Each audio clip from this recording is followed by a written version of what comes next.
Nagsimula sa simple na pasulyap-sulyap, nagpapapansin sa'yo.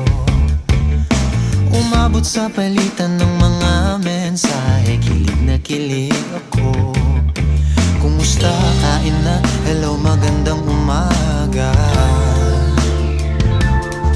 Ingat ka, pahinga, huwag kang masyadong magpupuyat pa. Naramdaman ng puso na dahan